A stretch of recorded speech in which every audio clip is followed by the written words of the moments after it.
Nous, les élèves finalistes du Kasaï oriental, toute option confondue, protestons en ce jour contre cette hausse des frais de la fiche E01 qui est non seulement une surprise pour nous, mais aussi une déception. Car on s'attendait déjà à ce qu'on remette à la baisse ces frais qui étaient fixés à 25 000 francs congolais, mais aujourd'hui à 30 000 francs congolais. Ce, dans un bref délai. Nous prions aux autorités provinciales, en l'occurrence Madame la gouverneure de AI du Kasaï oriental et Madame l'inspectrice principale provinciale du Kasaï oriental, de s'enquérir de cette situation et avoir pitié de nos parents qui acquisent les arriérés et arriérés de salaire. Car remettre à la hausse ces frais, c'est une façon de soutenir ces dictons. Les études sont faites pour les enfants des riches et non ceux des pauvres. En oubliant que ni était le non-paiement et la mauvaise rémunération de nos parents qui sont à la MIBA et les autres à la fonction publique, on n'allait pas être les enfants des pauvres. Étant donné que l'État congolais est l'employeur de nos parents, c'est-à-dire qu'il est à la base de leur appauvrissement.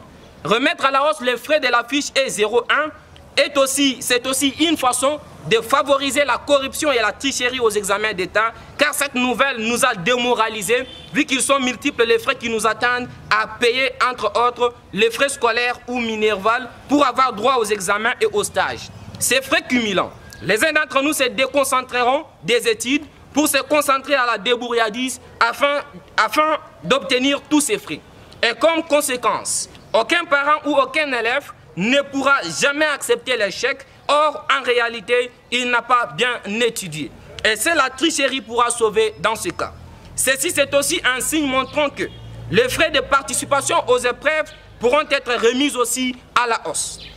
Ainsi, nous accordons 72 heures à nos autorités pour réagir positivement à notre demande, c'est-à-dire remettre à la baisse les frais de la fiche E01.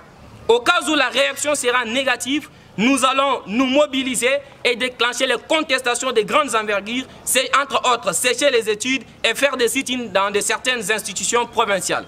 Mais en attendant, nous demandons aux parents et aux élèves finalistes de suspendre momentanément le versement de ces 10 frais et rester vigilants pour suivre de plus près la situation.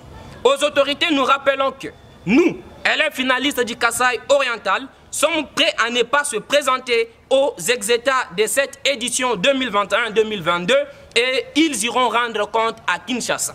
Que vivent les élèves finalistes du Kasaï oriental.